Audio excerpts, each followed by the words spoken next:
Hi people, it's me Anja, my pronouns are she and her, and welcome back to my channel for a video that I should have filmed months and months ago, but honestly sometimes I just get super overwhelmed by all the different video ideas that I have that I put off a lot of them until much later.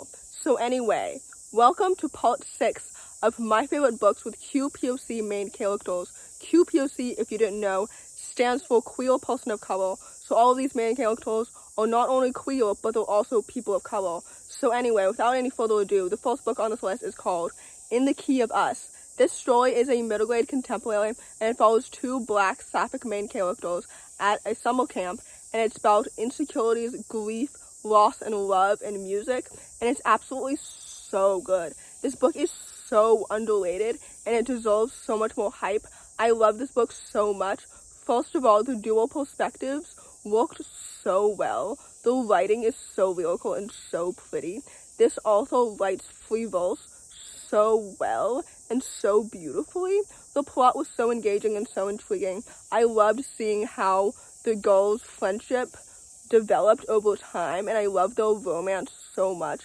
It's absolutely so cute, and it's based on such genuine chemistry and connection. This story is absolutely so good, and it's so fantastic. So anyway, with all that said, I would definitely highly recommend it.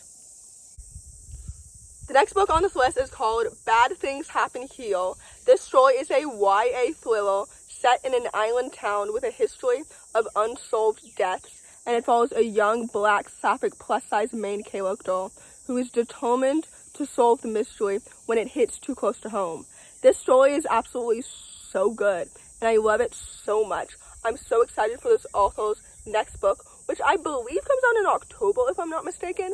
But anyway, first of all, her writing is so lyrical and it's so pretty. The plot was so intriguing and so engaging. The mystery was so captivating from the beginning to the end. The characters are so well developed and so distinct. The sister relationship was so authentic, and I truly felt all of the main characters' emotions from the beginning to the end. The sapphic friendship levels romance was so cute, and I love it so much. This book is absolutely so good, and it deserves so much more hype because it's so underrated, and I truly love it so much. Literally, this author is so talented, and she is so underrated. And like I said, I'm so excited to read her next book, which again, I think comes out in October. But anyway, the point is, this book is so good, and it's absolutely so amazing and so underrated. So with that said, I would definitely highly recommend it. The next book on this list is called Self-Made Boys. This story is a YA historical fiction retelling of The Great Gatsby, and the main character is queer, Latinx, and transgender. This story is absolutely so fantastic, and it's so good. If you didn't know, The Great Gatsby is absolutely one of my favorite classics that I read in high school, and so reading this retelling was so fresh and new and nuanced, and I loved all of the queer and Latinx representation. I loved the queer romances. Literally, this book is fantastic, and I love it. The writing is so amazing, and it's so lyrical. The plot is so engaging and so intriguing. Literally, the setting is so atmospheric, and it's so well researched, and I love it so much. This book is absolutely so fantastic. I would argue that it's better than the original. The characters are so well developed and so distinct. The romances are based on such genuine chemistry and connection, and I truly love it so much. This book is amazing. It's incredible. This author is absolutely so talented. This book deserves all of its hype and so much more. So anyway, with all that said, I would definitely highly recommend it. The next book on this list is called Anne of Greenville. This story, if you didn't know, is a YA Asian sapphic retelling of Anne of Green Gables, and it's absolutely so fantastic and so good. I had really low expectations for this book because I've read part of the original Anne of Green Gables book series, and at its core, Anne is a very go-lucky, whimsical main character, so I was afraid that this book would be too juvenile, but it wasn't. It's so good. I loved how the author tackled harder topics like homophobia and racism while still keeping to its original tale, if that makes any sense. Anne is such a wonderful, well-developed main character, but she was still whimsical like the original Anne Shirley without becoming too, like, hokey or anything like that. I don't know if that makes any sense, but basically, aside from that, the plot was so engaging and so intriguing. The sapphic romance was so cute and absolutely so adorable. This book is absolutely so amazing, and it's so well done. The characters are so well developed and so distinct. The setting was so iconic and just so good. This book deserves so much more hype. So with that said, I would definitely highly, highly recommend it. The next book on this list is called The Sevenfold Hunters. This book is a YA science fiction following two main characters, one of which is black and bisexual, and the other one is a hijabi main character.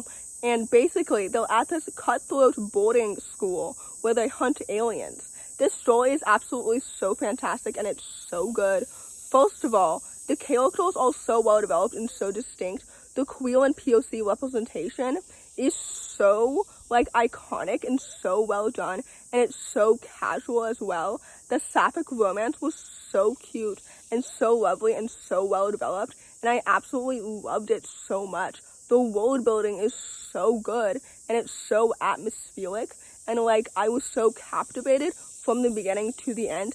I'm still not quite sure if this book is a standalone or if they're all sequels coming, but I will continue this series if they're all sequels, and if they aren't, I will continue to support this author, because literally the writing was so good and so well done.